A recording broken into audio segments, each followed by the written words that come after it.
There's a lot of stories out there, multiple candidates. Kevin Garnett was sort of tweaking and mocking some of the Laker candidates. There's a Doc Rivers story, although he's certainly employed by the Sixers and has done well there. But Joy's going to give good fit, bad fit, if the sneaker fits. Who would work for the Lakers? Because apparently there's up to 4 candidates minimum on the table. For the record, there probably should be. They should probably open this puppy up because it's not an easy solve, regardless of who they hire. So is Jazz head coach Quinn Snyder a good fit for the Lakers? I actually think he feels big city. He made the playoffs 6 years in a row with the Jazz. He's got an edge to him. Players like him. He was a great player at Duke.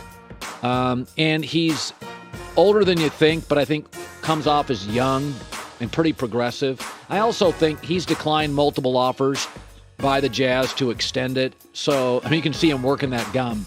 He's really intense. I think players tend to like him. And I think he's got a little bit of an issue on his hands with Gobert and Donovan. They don't necessarily connect. So I said very early in the process, I thought he was the hire. Juwan Howard, is he a good fit for the Lakers? I don't. Okay, so he knows Fab Five teammate with Rob Pelinka, the Laker GM. So there he's a good fit. But and he played with LeBron, so he knows him. But he's kind of growing as a college coach. Like, he's only been at Michigan 3 years. His kids are there. So I feel like, do we view him as a great college coach yet?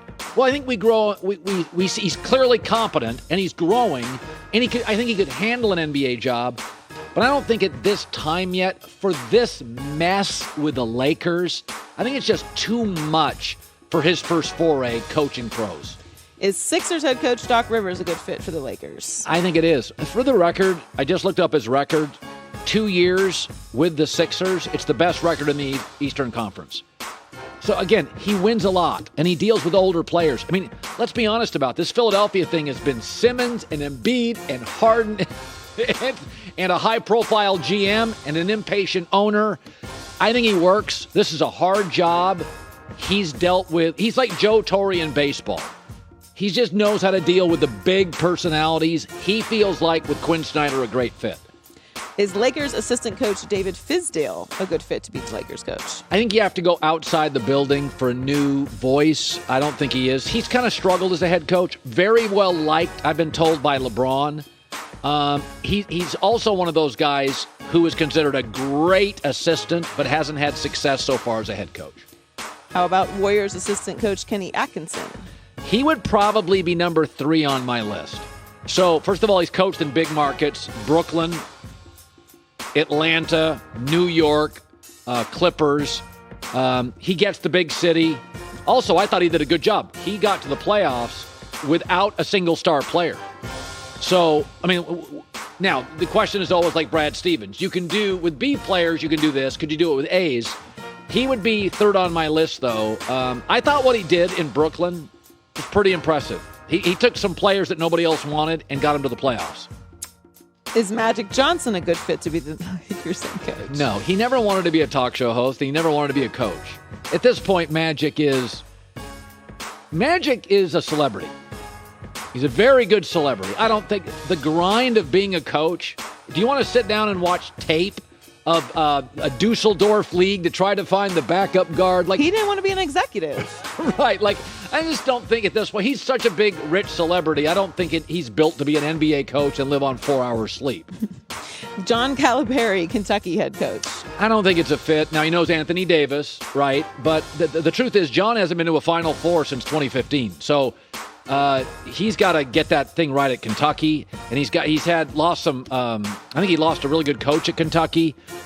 He's got to get that thing right because his legacy didn't work in the NBA, NCAA stuff in the NCAA. He's got to get Kentucky right, and I think he will. My guess is he will.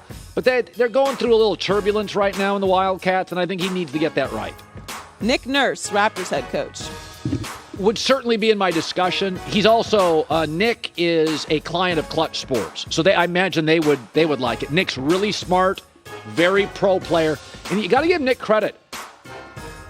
Pascal Siakam and Fred VanVleet, They have developed those. Now, I'm not sure if Nick gets all the credit, but those two guys, we're not like humongous talents coming into the sport. He has done a good job, Toronto. They play hard.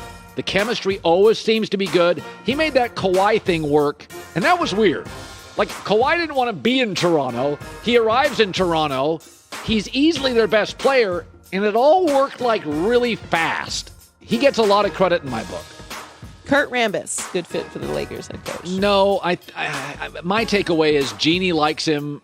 He was, I just got done reading a book on Kurt. Kurt is a friend of the Lakers family, smart guy, but I just don't feel like he feels like a head coach in the league. I think he feels like an executive more in the league, where you can put him in a room. He's got interesting ideas. He's experienced a lot.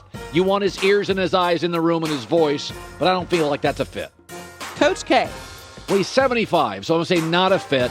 He did turn down the Lakers. It's interesting. He turned down the Lakers in 2004, so that's, 15 years ago and then some. They offered him $40 million in 2004.